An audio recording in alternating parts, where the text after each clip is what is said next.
आज मी घेऊन आले आहे इयत्ता 10वीची मराठी पाठ्यपुस्तक अक्षर भारतीमधून धडा आहे 5वा.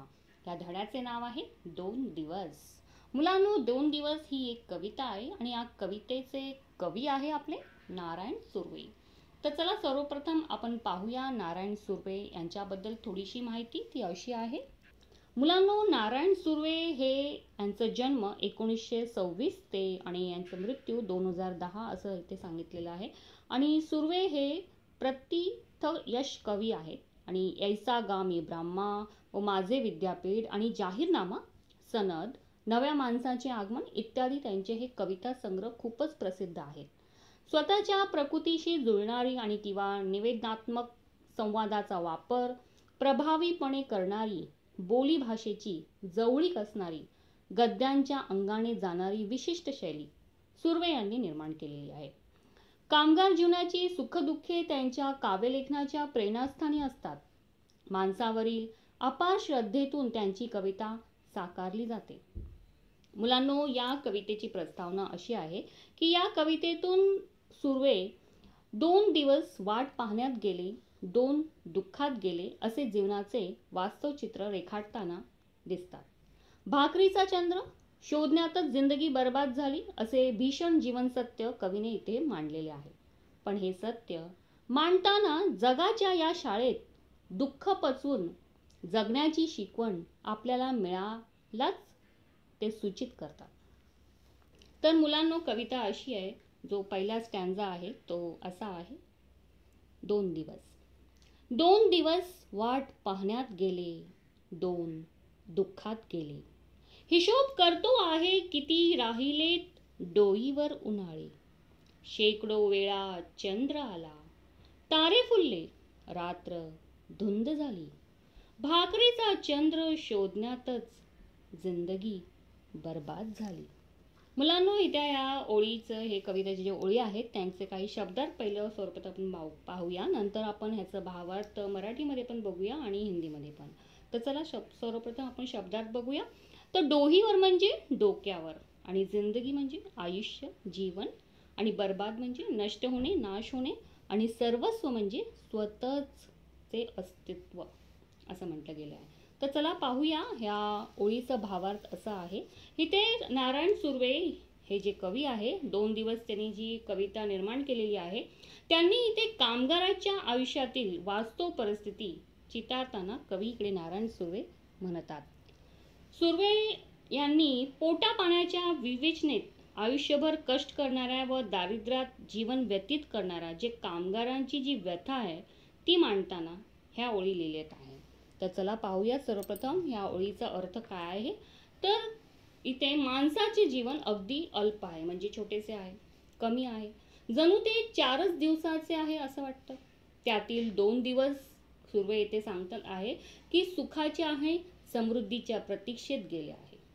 चांगले जीवन मिळेल याची वाट पाहण्यात 2 दिवस गेले. नि उरलेले 2 दिवस पोटापाण्याच्या विवेचनेत दुःखात गेले. खरं तर आयुष्य जगता जगता ह्यात संपत आली आहे. वयाचा जमा खर्च मांडतो आहे. आता किती उन्हाळे जायचे उरलेत, म्हणजे कडक उन्हात रापलेले किती आयुष्य उरले आहे याचा मी हिशोब करतो आहे. कवी असं म्हणत आहे की शेकडो वेळा चंद्रासारखे चमचमते शीतल प्रकाशाचे दिवस मी पाहिले, तारे फुललेले पाहिले, काही रात्री धुंद आनंदाचीही पाहिली, पण हे सुख अगदी कमीच उपभोगले. ते असं म्हणतात की बाकी सर्व आयुष्य भाकरीचा चंद्र शोधण्यात, म्हणजे भूक शमवण्यात, गरिबीत उदरनिर्वाह करण्यात बर्बाद झाले. कष्ट करून पोटापाण्याची चिंता मिटवण्यात आयुष्य नासून गेले, असं ह्या ओळीचा संदर्भ आहे. तर चला पाहूया हिंदीमध्ये पण आपण. बच्चों, यहाँ पर नारायण सुर्वे अपनी कविता 2 दिवस में कामगार जो मजदूर हैं उनके जीवन से संबंधित अपनी बातों को व्यक्त करना चाहते हैं. वो कहते हैं कि इंसान जो जीवन भर काम करता है उसका जीवन जबकि कुछ समय का होता है, कुछ क्षण का होता है, कुछ दिनों का होता है. जैसे उसे ऐसा लगता है कि 4 दिन हैं। 2 दिन सुख के, समृद्धि के हैं और 2 दिन राह देखने में चले गए। वो इस तरह से प्रतीत करता है, इस तरह से बताने की कोशिश करता है इस कविता के माध्यम से कि उसकी जो जमा पूंजी है उसे समेटने में उसके 2 दिन चले गए और 2 दिन जो बचे हैं वो बड़े कष्टदायक हैं। बचे हुए 2 दिन वो सिर्फ धूप में अपने आप को राबने में, अपने आप को मेहनत करने में लगा देने हैं। कवि यहाँ कहता है कि उसने ऐसे कई बार मतलब सैकड़ों बार चंद्र देखे, चमचमते हुए चंद्र देखे, ऐसे दिन देखे, शीतल प्रकाश के दिन देखे, फूल देखे, तारे देखे, रात धुंध देखी है, लेकिन उसे सुख अपने लाइफ में, अपनी जिंदगी में बहुत ही कम मिला है। वो ऐसा इस भाकरी सा चंद्र यहाँ पे जो बात कही है, ये भाकरी, ये रोटी, वो चंद्रमा का रोटी के साथ कंपेयरिंग किया गया है। वो ढूंढ रहा है उस रोटी में, उस चंद्र जो दिख रहा है रोटी के समान, वो अपनी उस रोटी को पाने के लिए वह अपनी पूरी जिंदगी गरीबी, उदर निर्वाह में बर्बाद कर दी है। कष्ट करके भी इस पेट के लिए मतलब चिंता उसकी अभी तक गई नहीं है। पूरा जीवन इस रोटी के लिए उसका चला गया है। इस तरह से वो बताने की कोशिश कर रहे हैं। पुढचा स्टॅन्झा आहे, हे हात माझे सर्वस्व दारिद्र्याकडे घाणच राहिले, कधी माना उंचावले, कधी कलम झालेले पाहिले, हर घडी अश्रू वाळविले नाहीत, पण असेही क्षण आले, तेव्हा अश्रूच मित्र होऊन सायास धावून आले.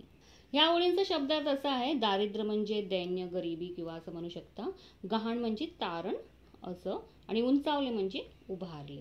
तर ह्या ओळीचे भावार्थ असा आहे की कवी इकडे म्हणत आहे की जे हात कष्ट करायचे, जे हात आहे कामगाराचे, ते म्हणतात की या हाताने मी कष्ट केले, हात म्हणजे माझे कर्तव्य, हेच माझे काय आहे, सर्वस्व आहे, पण ते दारिद्र्याकडे मी तारण ठेवले म्हणजे गिरवी ठेवले.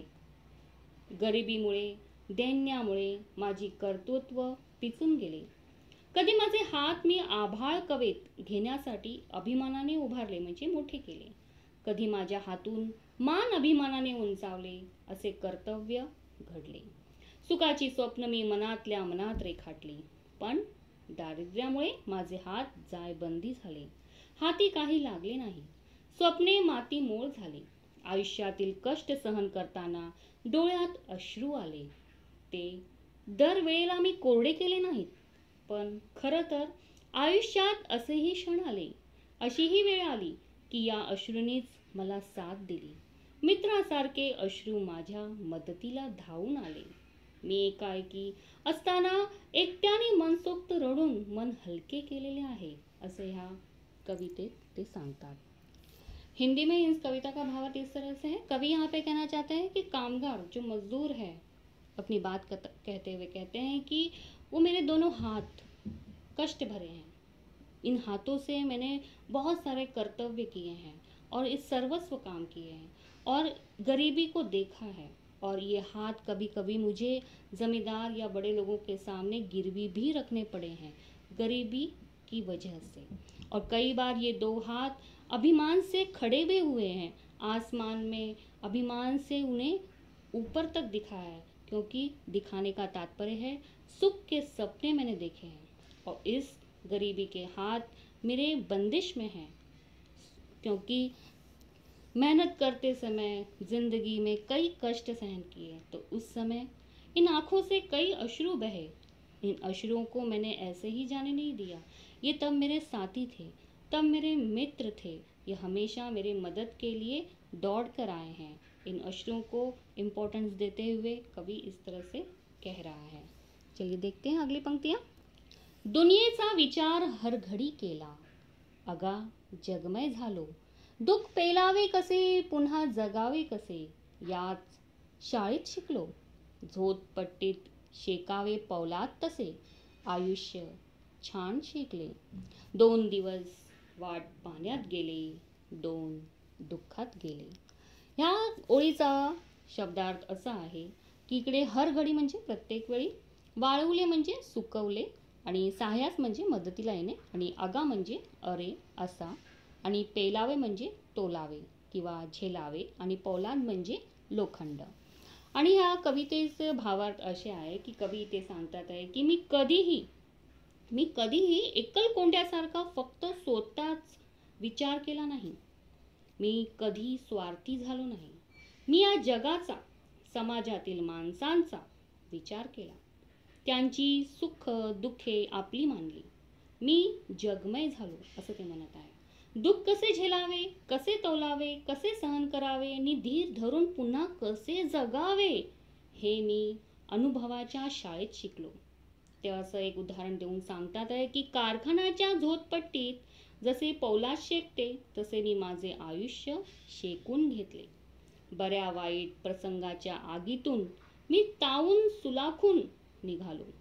4 दिवसाच्या ह्या अल्पसे आयुष्य जगताना 2 दिवस सुखाच्या प्रतीक्षेत गेले, वाट पाहण्यात गेले, खर्ची घातलेले नी उरलेले 2 दिवस दुःखात काढले.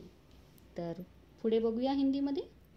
नारायण सुर्वे कवि यहाँ कहना चाहते हैं बच्चों कि कामगार जो मजदूर है वो कह रहा है कि मैंने कभी भी अपने इन हाथों को, अपने विचारों को खुद के लिए नहीं रखा, खुद कभी स्वार्थी नहीं बना, हमेशा दुनिया का विचार किया है, हमेशा समाज के लोगों का विचार किया है, सबके सुख दुख को अपना बनाया है. इस तरह से वो कहते हैं कि मैं जग में झालू. तो जग में हुआ है वो, उसने देखा है कि दुख को कैसे पिया जाता है, कैसे तौला जाता है, कैसे सहन किया जाता है, और धीरज रख के कैसे जिया जाता है. हे सब अनुभव उसके इसी स्कूल के हैं, यानी ये एक ज़िंदगी की स्कूल है, ऐसे वो बता रहे हैं. और उदाहरण देते हुए इस बात को वो यहाँ पे प्रदर्शित भी कर रहे हैं कि जिस तरह से कोई कारखाने में यानी जोत पट्टी होती है, लाइक जहाँ पे भट्टी होती है, वहाँ पोलाद यानी लोहे की जो लोहा जिसे तपाया जाता है भट्टी में, उसे कहते हैं पोलाद. तो उसी तरह से उस लोहे को जिस तरह से तपाया जाता है, उसी तरह से मैंने अपने जीवन को तपाया है, और अच्छे बुरे सभी प्रसंगों को मैंने अच्छी तरह से निभाया है. इसी तरह से वो बार बार इसलिए कहते हैं कि 4 दिन में से 2 दिन सुख के गए, प्रतीक्षा में गए, राह देखने में गए, और बचे हुए दिन दुख में गए. इस तरह से कवि 2 दिवस ये कविता स्पष्ट कर रहा आहे. तर मुलांनो, तुम्हाला ही कविता समजलीच असेल. 2 दिवस खूपच छान आहे आणि खूप उपयोगी सिद्ध होते आहे. तर तुम्हाला ही व्हिडिओ आवडलीच असेल तर लाईक जरूर करा, शेअर जरूर करा, आणि कमेंट पण सुद्धा करा. आणि तुम्ही सबस्क्राईब नाही केला असेल तर सबस्क्राईबसुद्धा करा. आणि तुम्हाला व्हिडिओ आवडली असेल तर जरूर पुढे शेअर करा तुमच्या मित्रमंडळींना. तर चला, पुन्हा भेटूया आपल्या नवीन व्हिडिओमध्ये. तोपर्यंत धन्यवाद.